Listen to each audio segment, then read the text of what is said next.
When the call comes in, leadership is everything. We analyze the data in real time, making the tough decisions under pressure. Welcome to Stat Leadership. Hello, Leaders Code podcast listeners. Welcome to, I guess we would call this season 2 of our podcast, Leaders Code. I'm Phil Moy from St. Louis. You know we're not Leaders Code, right?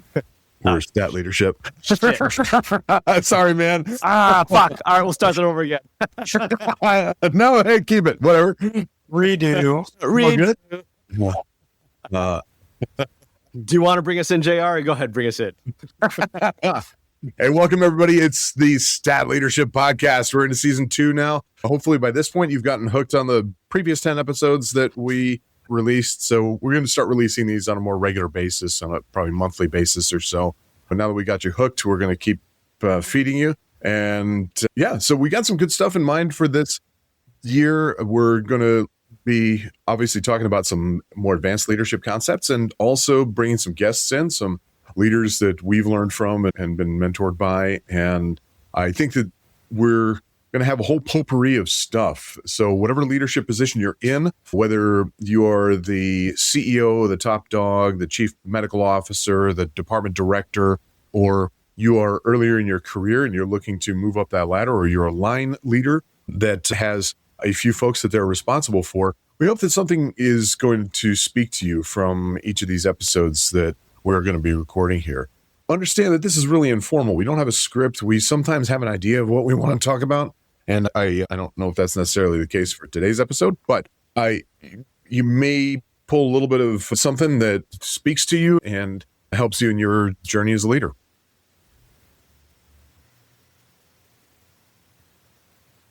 Yes. No, I'm kidding. Go ahead. Yeah, we're done. Thank you very much. Done. So we also want to invite you to give us your insights or inputs. Engage with us either in the comment section or through messaging. If you have topics in mind, if you have questions or follow-ups. I know I've gotten some outreach regarding a conversation we had last season about running meetings. So we do have some stuff this year. We're going to talk about operational kind of tips and tricks, things that leaders need to know to be effective and also to look effective to try and facilitate the process of leadership too. So definitely keep those coming. Yeah. And we've been, JR and I have all been busy post NAMSP with our lives. And I know JR has been texting us with the interesting case he just had where he is now the god of his emergency department, a rising god, but it had to do with leadership, I assume. Somewhat, yeah. Famous, no. Infamous, notorious, maybe. That's the trauma surgeons are possibly a little irked by you. I don't know. I didn't seem mad. I didn't seem angry. What happened? Yeah, I had a case where it was a traumatic cardiac arrest, a very unfortunate motorcycle accident. I was very badly injured, and while en route to the emergency department, which was a short transport, he went into cardiac arrest. And in a traumatic cardiac arrest, most traumatic arrests are not survivable. They're injuries that you cannot be fixed no matter what kind of medical care you've got. But there is a fairly aggressive procedure that you can perform to address the potentially reversible causes. It's a bit of a Hail Mary. The survival rate is extremely low, but it's called a thoracotomy, and specifically in this case, a clamshell thoracotomy, which entails opening the chest and getting the heart out of the pericardium to repair any wounds in there, stopping bleeding inside of the chest, clamping the aorta to divert blood flow from the lower part of the body to keep it up here for the heart and for the brain, which are the most blood flow and oxygen sensitive tissues in the body, and do internal cardiac compressions. Take the heart and squeeze it between your hands and try to get blood moving. So the patient showed up with very little warning to us. Now, usually when this procedure is performed in a trauma center, you have trauma surgeons that are there that are typically the ones that are initiating it or doing it. Sometimes it has to be initiated by an emergency physician. Our trauma service is outstanding. They're super responsive. They're great at what they do. And this guy, though, he showed up like in arrest within a couple minutes of our notification. And seeing that if you don't initiate this procedure within 5 minutes of the loss of pulses, then it is a futile procedure. This was that one case where maybe we can fix it. I went ahead and initiated the procedure, cut across his chest, and then opened his rib cage with a pair of trauma shears and exposed the heart and the lungs. And by this point, the trauma resident was there with me, and she was in there, hands on the chest, doing internal CPR as I'm clamping the aorta. And it was a fairly, again, Hail Mary kind of heroic attempt at saving the guy's life. We did get a pulse back on him and did make it to the operating room, but unfortunately died of what we determined to be not survivable injuries. And afterwards, it's funny, you do something like that, and up until that moment, I thought, the hardest part of doing the procedure is picking up the scalpel. It's not a technically difficult procedure. It's one that I've practiced many times. It's one that I've done both in the field and in the hospital several times, and it's big medicine, though, to do it. And in thinking the hardest part is picking up the scalpel, and then I reviewed Dr. John Hines, his lecture, Crack the Chest, Get Crucified, and he says, if you think that's the hard part, then you don't know the procedure well enough. And I thought to myself that, that's right. I've made a deliberate study of this and other really important procedures. Certainly, there are procedures that will draw scrutiny once they're performed, whether that's a surgical airway or a resuscitative hysterotomy or amputation. So I've studied these things, practiced them, and run mental models of when would I do them, when would be the right circumstance, but to make sure that I'm doing it at the right time, that my intentions are honorable with it. And so that's what I realized is the hardest part. It's not picking up the scalpel to make the decision. It's the preparation. It's the maintaining the mindset to do something like that. It's the practice and banishing fear through the practice of the procedure so that the procedure itself is not scary. And that's the hard part. And so I had conflicting feelings when the trauma director reached out to me and said, hey, I want to sit down and talk about this case with you.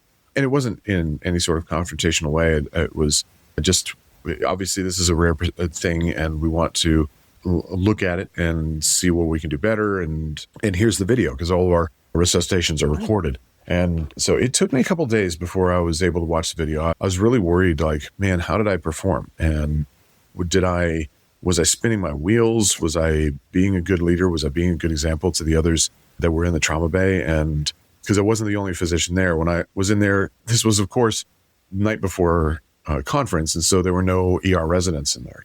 One of the other attendings, Allison Smith, she got the airway, which was a feat in and of itself. Eye gel's in place, and there's a lot of vomit in the airway. So she effectively did a blind video intubation into a pool of vomit and nailed it on the first shot. Absolute hero stuff. It was awesome. And Chris Reba was kind of running the resuscitation pieces of that as well. So it was a really terrific team.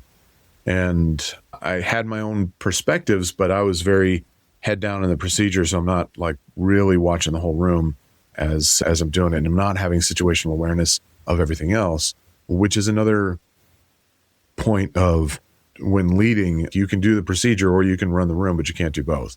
And handing off the stick to somebody else for running it, which worked really well here.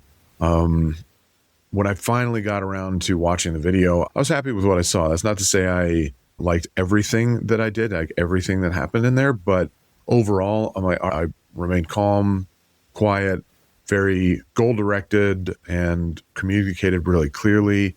So in that, I'm looking holistically at the room, but I'm really trying to appraise and assess my own performance in that. And just like an athlete, you go to the tape and watch what you did and see, or what can I do differently? Sometimes I go to the tape by watching other people in these situations. So by precepting residents and medics in actual calls or in simulations and providing some feedback to them, that is also the practice. That's deliberate practice on my part as well for how to act in those situations. At the end of the day, it was, of course, a tragic and very unfortunate case, but I was happy how the team performed. I was happy about my role in it and what I did. But the other piece of this was that I hadn't really expected was that the rest of the shift, I could not get organized. I was like walking around the emergency department, like going, I need to do this. I need to do that. I couldn't focus. And that was even worse the next day. And I was at home and I had a couple things to do at home. I didn't have to go to work, but I could not focus. I was pacing between the bedroom, the bathroom, and the kitchen and getting my coffee and doing this. And I was just wired,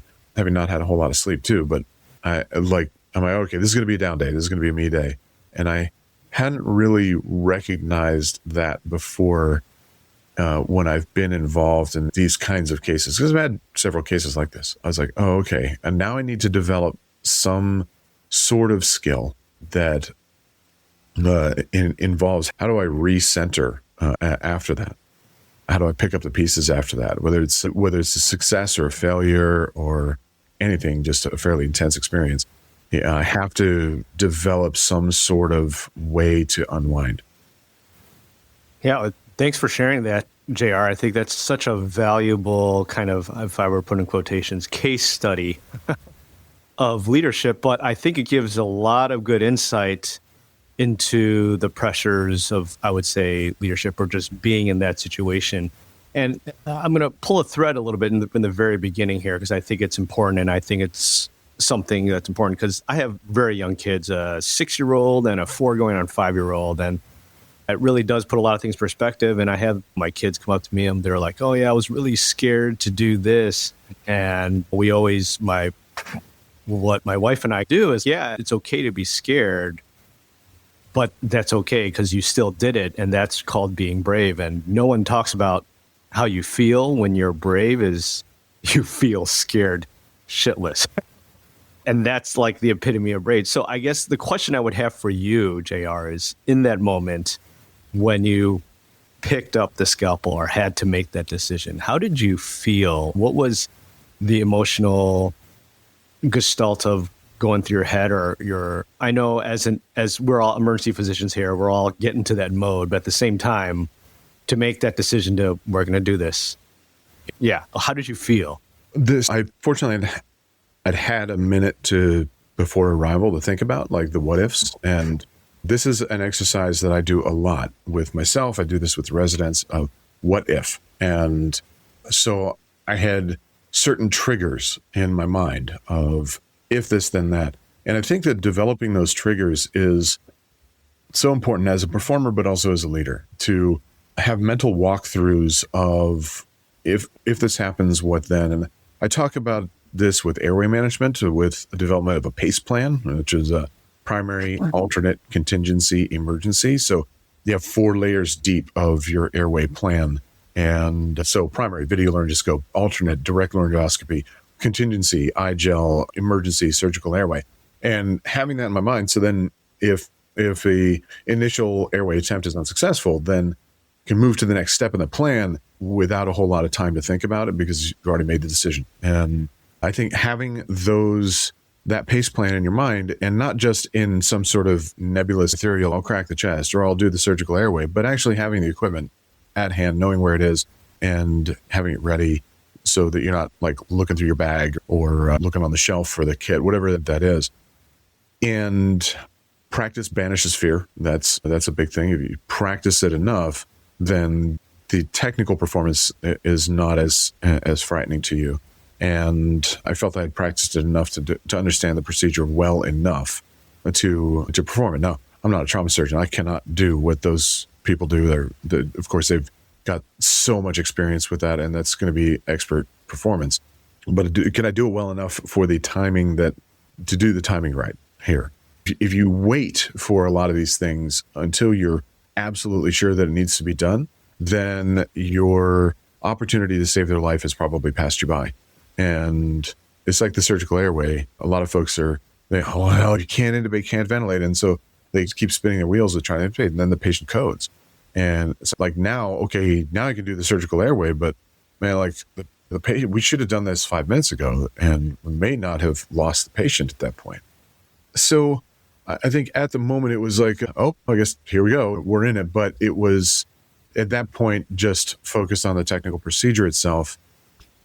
Because the decision was made. So I didn't have a lot of conflict in my mind. But I will say that my previous experience with this procedure has been, as far as the fallout, the aftermath, has been mixed. And I've had some very strongly negative post-procedure experiences where I did one on a stabbed patient that we were transporting to the hospital. I initiated the thoracotomy in the field and did get a pulse back, did get ROSC, and ultimately he died. But I was invited to trauma conference and to talk about the case. But once there, I realized they had no intention for me to talk about the case. They just wanted to rail at me and look cool in front of the surgeons and so forth. So it was like, okay, that was a very strongly negative experience, which is, I'm sure, what they intended for it, to discourage me from considering that procedure. But I stand by it, what I did at the time there. But like knowing that, oh man, this is going to be a big deal. And I can only imagine a resident having to make that call, a surgery resident having to crack a chest without the attending. And man, what if this goes wrong, or if this is determined to be the wrong choice, about how miserable their life would be after that. So that was in my mind at some point. This is going to hurt later. That I felt that at the time. I felt that afterwards too. Okay, here we go. And wake up in the morning and there's 50 text messages on my phone from people. And I was a little bit trepidatious about that, knowing that I knew my intentions were honorable. I knew the procedure was indicated. I knew that I knew how to do it, and it was within my scope of practice. But the feeling of the fallout was something I was really not expecting to enjoy. A very professional way to put it. There's a lot to unpack in the story, but also in the surrounding issues, JR. One of the biggest ones is that I think because of the easy access to video and web-based documentation and all, I think people don't realize that even just making that decision and then taking that action, this was not arbitrary. There was a career's worth of professional judgment, intense preparation, reflection, and effort that went into, not to mention the moral accountability and responsibility you feel to treat and care for suffering humanity, right? All of that led up to the decision. I think people don't realize that sometimes. This was an intensely professional and a very intimate thing you did for a human being that was dying. It was a fellow human, and you intervened in probably one of the most extreme ways, right? So I think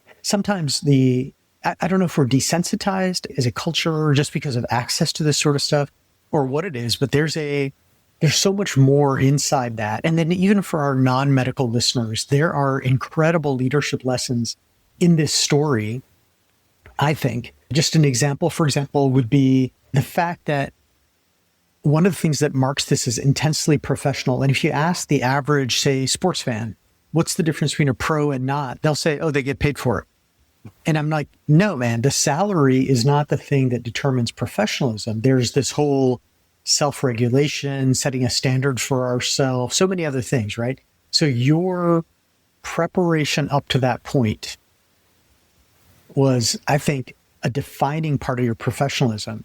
Everything you did, whether it was procedural knowledge, playing the what-if game, having the equipment ready, I think one of the biggest differences between professionals and novices is novices hope to get it right.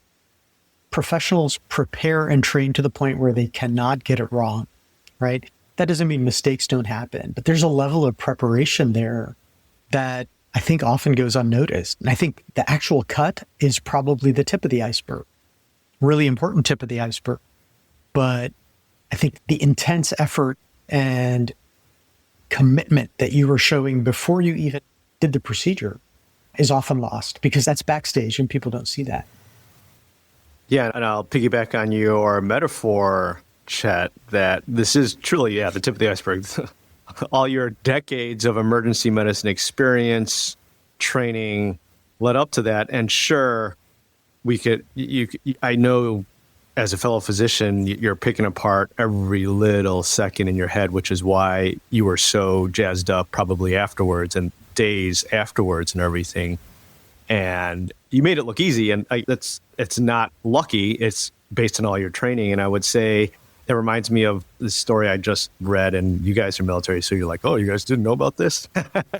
but it had to do with Admiral Nimitz. He was the Navy admiral in charge of the whole Midway assault, one of the most pivotal naval battles in World War II. And Japan was there, and they had cracked the Japanese code, but still there were a lot of variables that led him to have a lot of self-doubt and said, are we going to do this or not, are we not going to do this? And it reminded me of when he talked to his mentor, and his mentor's Admiral Nimitz, when you're in command, command. And that's basically it, right? We can pick apart it now. Oh, I felt a little hesitant. I had this previous experience where I had a negative. I was the whipping boy for all the trauma surgeons in the trauma team. And I still stand by my experience. And that experience reinforced your experience here. And I think you did the phenomenal thing of, sure, you could have had the self-doubt where you talked about airway people hesitating to do the crike when they should have just jumped and done the crike. You had done all that training, all that mental exercising. And then you said, when it came time to command, you commanded. And I think that in itself is a flag in awesome leadership there. There's a contemporary kind of movie scene that plays over and over again. If you've seen Top Gun Maverick, yeah, we repeatedly hear them say, don't think, just do. And my biggest concern watching that was, we're going to have a bunch of novices, not necessarily imbeciles, but people who have never put the time in to actually ever think, that are just going to walk around going, don't think, just do. So in JR's case, he could just do because he had spent decades thinking about this and preparing for it. So that ability to just do comes from a ton of backstage preparation and leaving nothing to chance. The PACE plan is so brilliant, the primary alternate contingency emergency. And yet it's also very foundational. My military medics had PACE plans. Now, it just so happened that was part of our training for them. We expected them to have that. We asked them to tell us about it before it happened. And then we do this with our residents. But JR, other parts of this, and Phil, that Nimitz story is so perfect for this because an accountable person is going to feel nervous, even if they are fully prepared, right? So at some point, we just have to execute and just go ahead and initiate the action that we know is right. But JR, the other thing was the after procedure kind of experience that you had, the professional reflection, which is in special operations, we often call it performance critique, where we go back deliberately and walk through it like every minute of an operation and go, what happened? You did this, I did that, you did that. Why? How did it work? What could have been better? Blah, blah, blah. And then we dissect it all the way down to the outcome. And it's not finger pointing. It's really an unemotional and deliberate way of looking at what could have been done better and what was done well. So we'll repeat that. And then there's the other part, right? It's not nearly so unemotional or scientific. You felt it at a kind of physiologic level. You had done something extreme. It was done professionally, but man, the body still makes you live with that for a while. And I think there are some things we can talk about, I guess, behaviors or activities we can do not to avoid that after effect, but to get it back under control. And Phil knows one of these. It's box breathing or 4-7-8 breathing. These are highly effective and proven techniques we can use even in the moment. I think for me, the next day when I think I slept for 3 hours and then woke up. And so, I was, as I realized I was spinning my wheels for the first couple of hours of the day, I recognized, okay, this is just going to be a me day. And that I am not going to expect anything of myself. I'm not going to expect to get anything done. And then I'm also thinking, hey, okay, what about my next shift? The next time I go into work, and which I did the following day, and that was fine. I could back to normal, and that's it. But using the movie reference that you just quoted there, Chet, with Top Gun Maverick, to me, the pivotal moment for this procedure was similar to in that scene that you're talking about when they're flying in, they're getting ready to make the run, and the admiral puts it on Maverick to say, all right, it's your call, and you do it, and he goes, dagger attack.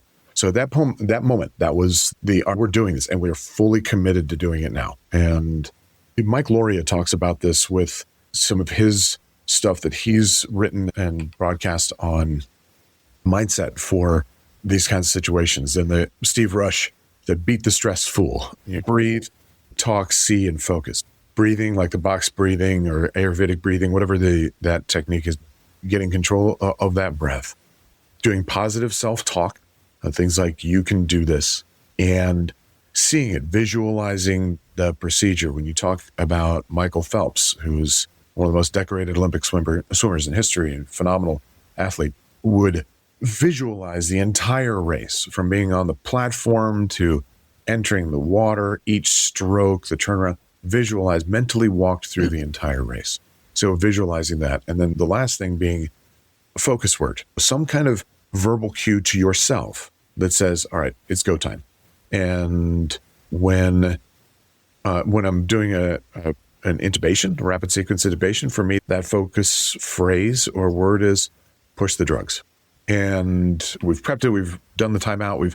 Everybody's got their roles understood. And then, okay, now we are committed to it at this point. At that, even splashing. And if you've ever been in a thoracotomy, like in a military setting, in a combat surgery setting, it's when you hear the doc say splash, then you to throw the iodine over the chest and get out of the way. And so, like for me, I grabbed the iodine and how long has he been in arrest? And they're like, just a couple of minutes, he arrested me. Okay, just turned and splashed. And like, all right, now at that point, that was the decision point that like, all right, I am committed to this and I'm committed to see this procedure through. And I think recognition of that crossing the Rubicon moment and that I think is helpful in any leadership position. The metaphor of crossing the Rubicon, the Roman army, once they crossed that Rubicon River, then that meant that that was that point of no return. We're leaving Rome, we're going to wherever this is, and we're going to see this through. And so recognizing that moment and then committing yourself to it and your team to it and going from there. It's not to say you can't adjust fire. You absolutely have to be somewhat flexible in that and be willing to do that. But at the same time, like doing each step after that point in half measures is probably not going to do you or the people you are serving any good. And I think the run up to all of that is as important, or maybe even more important, right? If your equipment had not been ready, then it didn't matter when you crossed the Rubicon, you would have been unprepared, right? So not only was the commitment, the ability to decide to stay committed to it, those were huge, but the quiet discipline, the preparation, the ensuring ahead of time that all the pieces that you needed were in play, those are the invisible parts that I think novice leaders sometimes miss, or that people who are still either learning how to lead or maybe don't know how to lead sometimes miss, because what they see is you standing there with the flag waving after restoring vital signs, but what they don't see is the boring, unsexy ensuring that the trauma kit was ready, right? Yeah. One of my things that I'll teach sometimes, there's 3 things I always say, and one of them is control what you can, but accept everything, right? So you have to accept the nature of the circumstances, whether you love them or not. And then you do have to take control of the parts of it that are under your control, which also means the time leading up to it. Marcus Aurelius, amor fati, love your fate. Control what you can and right. just love the fire that you're in. I'd like to pull the string on kind of the after effects. I think that's a fascinating part about your story, JR, about how you said you couldn't focus after that patient, but then also a couple of days. And if you're willing to share a little more detail, that'd be great. But first, I guess for our audience here, Chet, could you explain or define box breathing or 3-5-7 kind of breathing kind of thing you were talking about? Yeah, it's very interesting that many of us may believe that our physiologic response, our rapid heart rate, our sense of anxiety or feeling amped up, many of us feel that those are out of our control and there's nothing we can do about that. And in a way, that's true. We're all human and we are going to have a human response. On the other hand, surprisingly, there are things we can do. Nobody's going to be able to sit down and say to their heart, slow down and make it slow down. But there's great science demonstrating that if you can control and regulate your breathing in a systematic way, that you can measurably and reproducibly bring down your heart rate. And in the studies that have done this, that people actually are able to bring down their blood pressure and get everything under control. And it even affects neurotransmitter levels. So it's not a do it for the first time in crisis kind of skill. It's actually a practiced skill. What I will do is do one or more of these breathing techniques at least once a day. And that way, if I need it in the moment, I can do it. So let's talk about the breathing technique. So breathing the box is something that martial artists use, snipers use, a variety of people who work in high intensity professions that require a steady mind and a steady hand have experience with this. And the box is simply a mental construct. So you inhale for 4 seconds, then you hold your breath for 4 seconds, then you exhale for 4 seconds, and then you hold that empty breath for 4 seconds. So if you do one of these cycles, it's good. If you do 4 or 5 or 6 of these cycles, there's an immediate and measurable reduction in heart rate, decrease in blood pressure, a sense of control. Like any physical skill, it requires practice. So the very first time we do it might be like the first time we ever tried to walk. We're probably not going to do. It might be like the first time we tried to ride a bike. Wasn't very coordinated, didn't get very far. But with sustained attention to it, we can learn. And then the other is like a 3-7-8 or a 4-7-8 breathing. And that's really just inhale, hold, exhale, that many seconds. And the key is to practice this. And it goes back to the JR thing. Or you've done it too, Phil. You're a triathlete. Nobody does more preparation before the day, right? The race is won during your training breaks. It's not necessarily won on the day of the race. And this is the same. We just got to put in a little bit of time, make the investment, and then later reap the reward. Yeah, in audience, this just happened at NAMSP. Chet introduced me to the 4-7-8 because I saw him the second day of NAMSP, and I was like, man, I'm exhausted. I had just bad sleep. My mind was racing because when you're in NAMSP, there's a lot going on, and you have a lot of things that are tasks that is on your task list kind of thing. And I was like, Chet, man, I'm tired today. Worn down because I couldn't sleep. And Chet gave me this advice about the 4-7-8 breathing at night when he has difficulty sleeping. So I do that now when I get my bouts of insomnia, when I'm just like wide awake at like 2 a.m. I'm like, oh, get to sleep, Phil, get to sleep. That doesn't help out when you talk yourself and try to force yourself to sleep. But I thought that was an invaluable tool to practice and to use when you're getting amped up like that. Thanks for that. Yeah, and I'm so glad that worked. And I'll tell you, I think a lot of times we're going to feel what we feel, and there's no sense in denying it. In fact, the sooner we accept, I'm feeling this, the better off we are.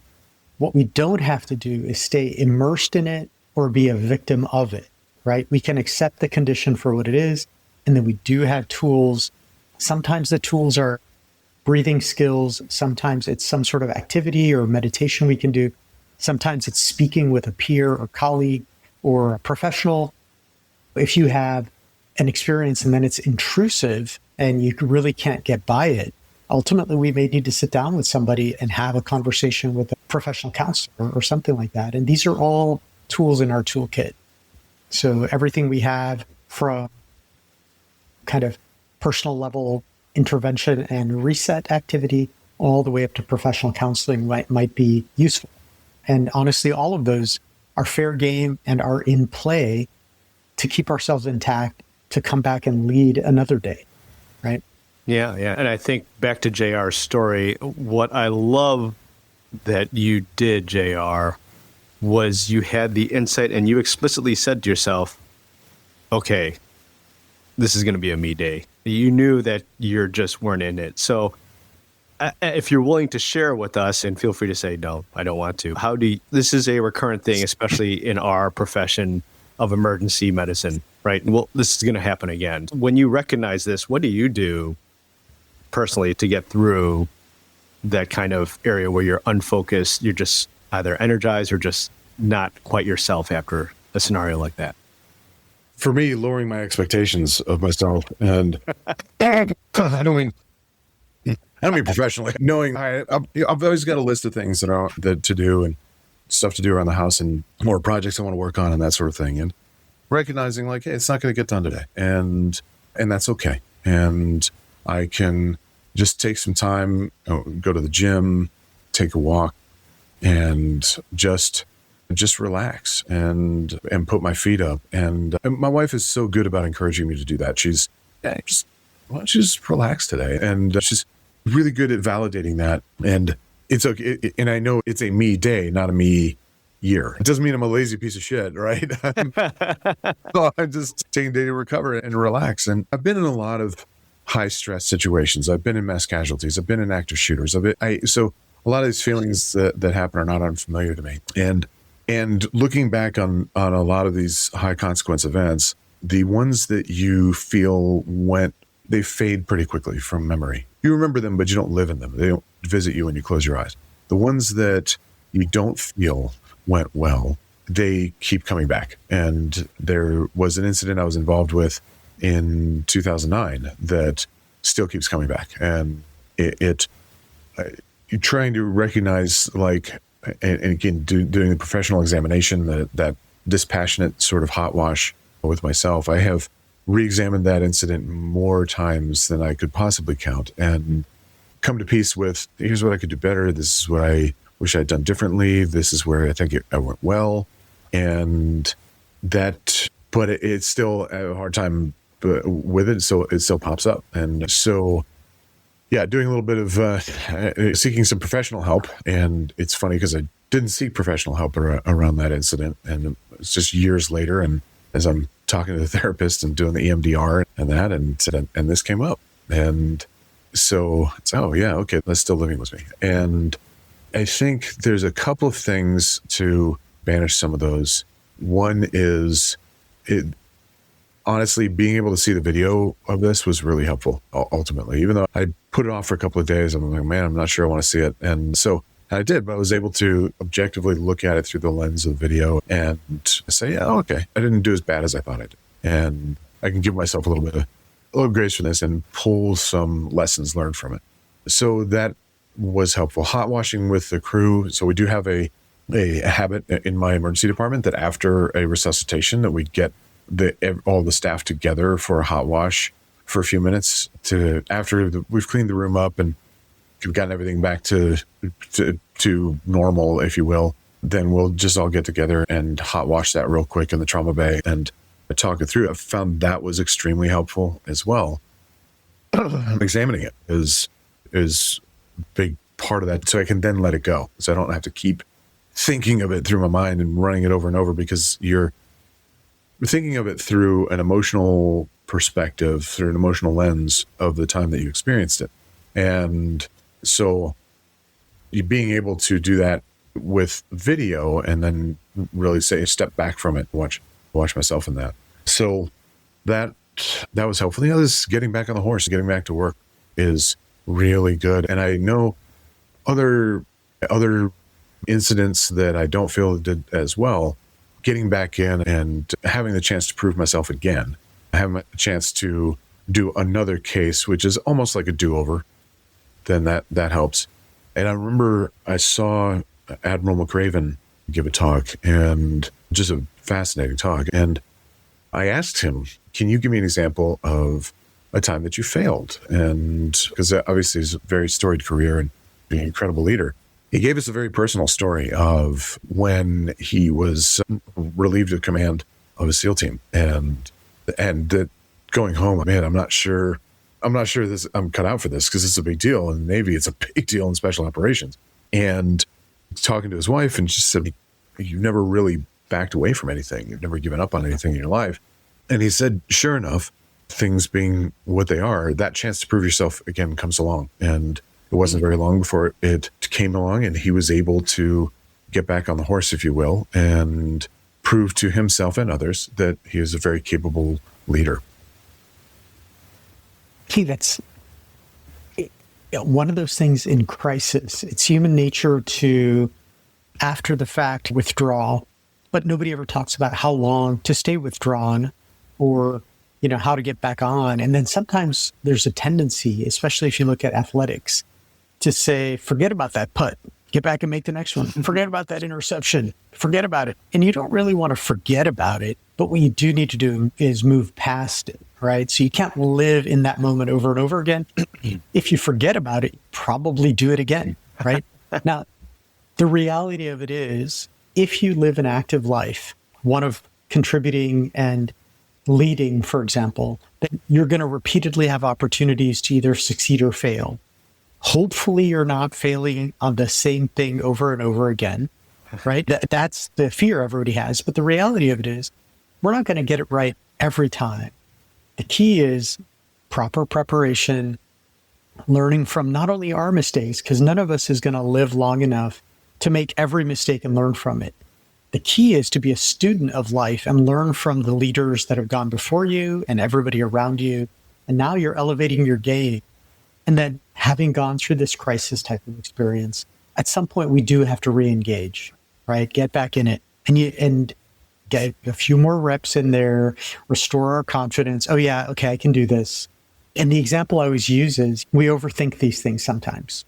I think we should think it. But if every baby that was learning how to walk thought that it was a catastrophic failure to fall down the first time they fell, oh, I suck, I'm never going to be able to do this, we'd all be crawling around. There'd be nobody walking in the world, right? Because we'd just give up as soon as it happened.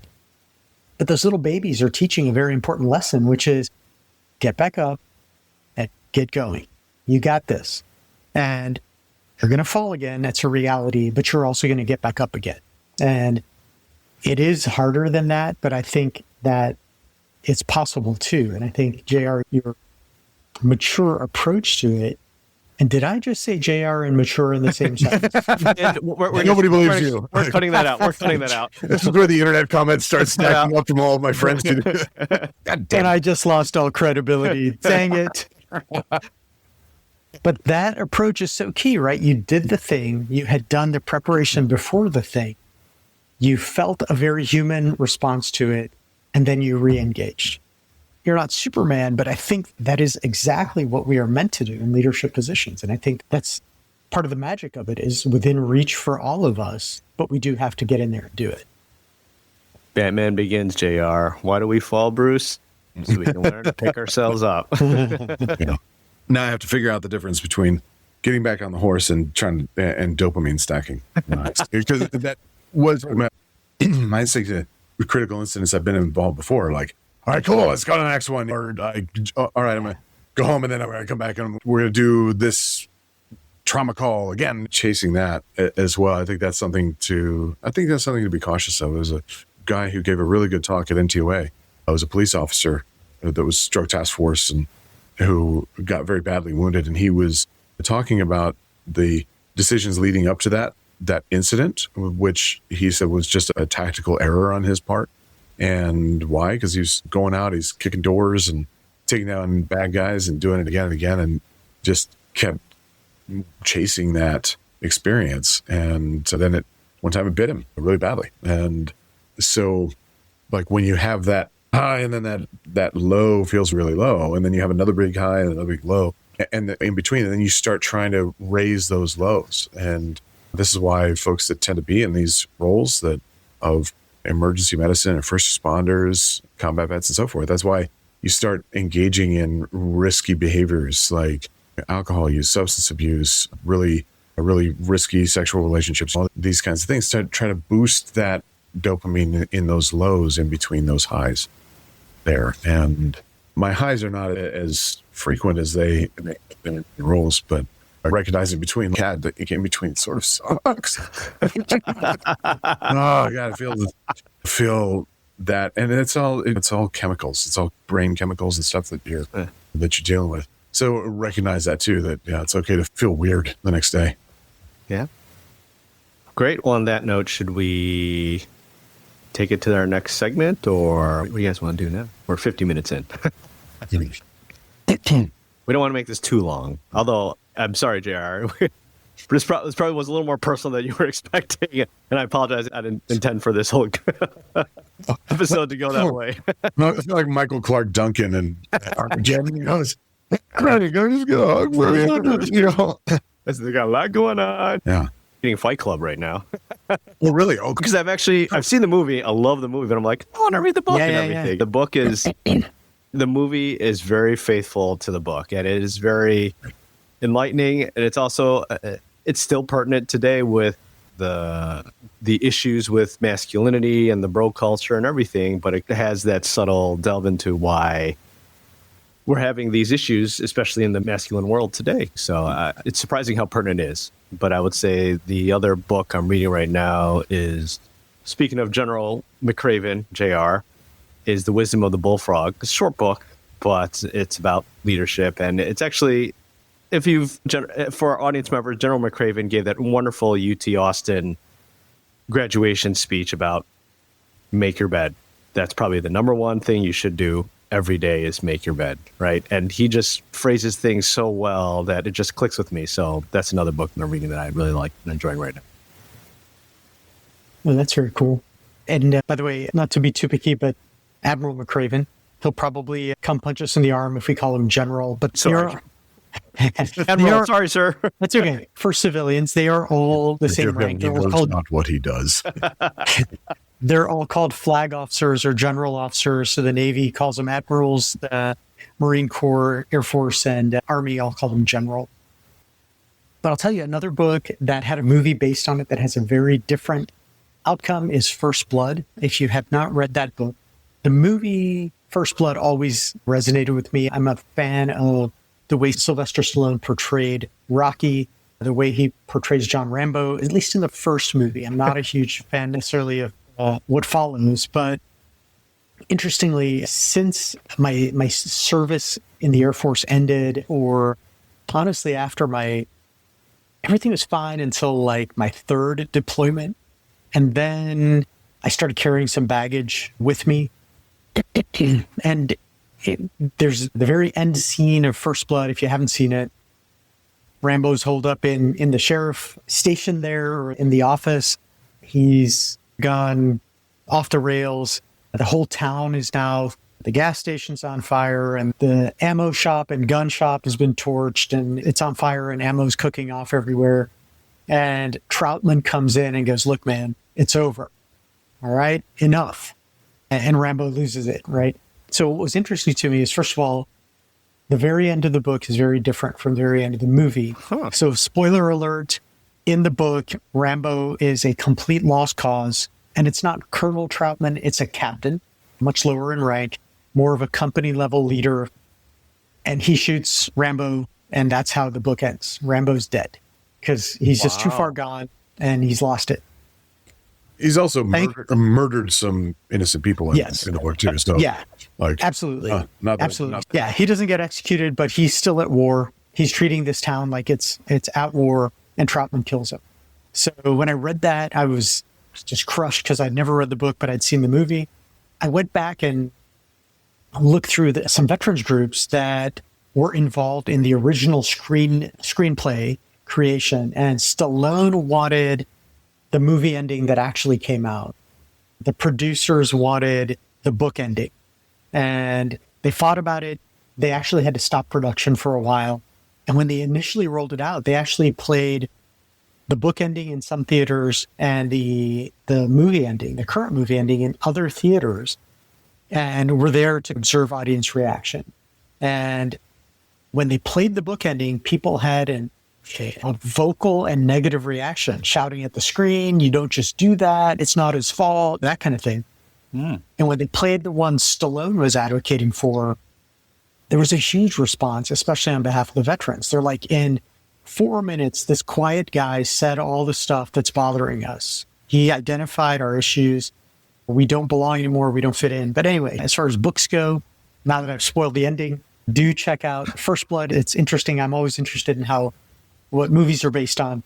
In terms of nonfiction books, I just picked up a book called Range, how generalists are poised to succeed in a world full of specialists. So stay tuned. I'll tell you more about that once I get into it. Great book. I love that book. And in regards to your First Blood, I remember watching it as a kid. I was like, oh, what a cool movie. Stallone in the jungles of Seattle, Washington, killing people. That's awesome. But then when you watch it as an adult, you're like, holy shit, this is all about PTSD and dealing with that. And I was like, wow. And I thought the acting, especially at the end with Stallone breaking down, I was like, this is a phenomenal movie. And I had no idea that other aspect that you talked about, Chet. So what an interesting story there. Some of the backstory that is not as clear in the movie is the character of the sheriff, who and why he has such contempt for John Rambo is he himself was a Korean War vet, and there's that feeling of being forgotten, and that like all the attention's on Vietnam and everything there, and where he too had served honorably and was kind of left behind there. And I thought that was good. That did really put a different light on, like I can see where there's some resentment coming back here. But I appreciate that they did the ending they did in the movie rather than the book, because I think there is such a bias toward veterans by a lot of folks who have not been in. And everybody's yellow ribbons. Yeah, thank you for your service, all that kind of stuff. But there's also a very definite, like, you look at somebody who is a combat veteran, is this somebody who's